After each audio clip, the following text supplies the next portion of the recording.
அனைவருக்கும் வணக்கம். இன்று விருதுநகர் மாவட்டம் துலுக்கன்குறிச்சி கிராமத்தில் வாழை மரத்தில் குடிகொண்ட பாலசுப்பிரமணியர் சுவாமி திருக்கோவில் பற்றி தெரிந்து கொள்வோம். சுமார் 150 ஆண்டுகளுக்கு முன்னர் துலுக்கன்குறிச்சி கிராமத்தில் தேரியப்பர் வீரம்மாள் என்ற தம்பதியர் வாழ்ந்து வந்தனர். இவர்களுக்கு மகனாக பிறந்தவர் முருகபக்தரான வேலாயுதம். இவர் இளம் வயதிலேயே முருகப்பெருமான் மீது அதிக பக்தி கொண்டவராக இருந்தார். வேலாயுதம் தனக்கு சொந்தமான வயலுக்கு அருகில் வாழை மரங்களை வைத்து பராமரித்து வந்தார். ஒரு நாள் அதிகாலையில் எழுந்து முருகப்பெருமானை வழிபடுவதற்காக சென்றபோது வைப்பாற்றில் வெள்ளம் பெருக்கெடுத்து ஓடியது. வேலாயுதம் வீட்டிற்கு சென்று முருகனை வழிபட முடியவில்லையே என மன வருத்தத்துடன் இருந்தார். அப்போது அவரது கனவில் தோன்றிய இறைவன், வேலாயுதம், என்னை தரிசிக்க முடியவில்லையே என்று கவலைப்படாதே, இனி என்னை காண நீ வரவேண்டாம், நானே உன் இருப்பிடம் வந்துவிட்டேன், நீ பராமரிக்கும் வாழை மரங்களில் இப்பொழுது எந்த வாழை மரத்தில் குலை தள்ளி இருக்கிறதோ அம்மரத்தில்தான் நான் இருக்கிறேன் என்று கூறி மறைந்தார். மறுநாள் வேலாயுதம் தனது வயலுக்கு அருகில் பராமரித்து வந்த வாழை மரங்களை சென்று பார்த்தபோது ஒரே மரத்தில் மட்டுமே வாழை குலை தள்ளி இருப்பதை கண்டார். அம்மரத்தில்தான் இறைவன் தங்கியிருக்கிறான் என்பதை உணர்ந்த முருகபக்தர் வேலாயுதம் அம்மரத்தை முருகனாக வணங்கி வந்தார்.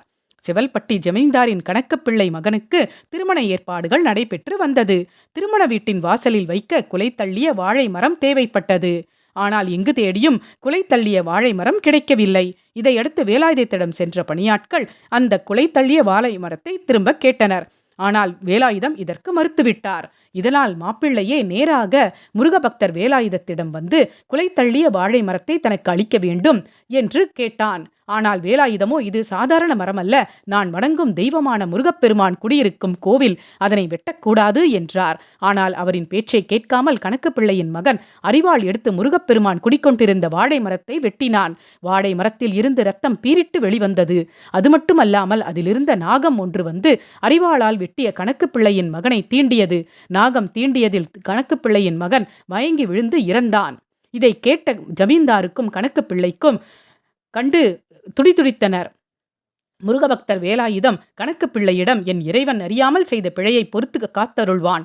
வாழைமர சுப்பிரமணியர் முன்பு அமர்ந்து மனமுருக வேண்டினார். சில நிமிடங்கள் கழித்து வேலாயுதம் எழுந்து இறந்து கிடந்த கணக்குப்பிள்ளை மகனின் அருகில் வந்தார். ஒரு பிரம்பு குச்சியை எடுத்து இறைவனின் நாமமான முருகா என்பதை 3 முறை சொல்லி அவனின் மீது 3 முறை தடவினார். அப்பொழுது திடீரென்று இறந்து கிடந்த கணக்குப்பிள்ளையின் மகன் மெல்ல விழித்து எழுந்தான். அனைவரும் இதை அதிசயத்தை கண்டு மெய்சிலிர்த்து முருகா முருகா என்று முருகனின் நாமத்தை சொல்லி வணங்கி நின்றனர். பின்பு அதே இடத்தில் கோவில் கட்டப்பட்டது. இங்கு முருகப்பெருமான் வாழை மரத்தில் இருக்குமாறு காட்சியளிக்கிறார். ஓம் வாழைமர பாலசுப்பிரமணிய சுவாமிக்கு அரோகரா. நன்றி. வாழ்க வளமுடன்.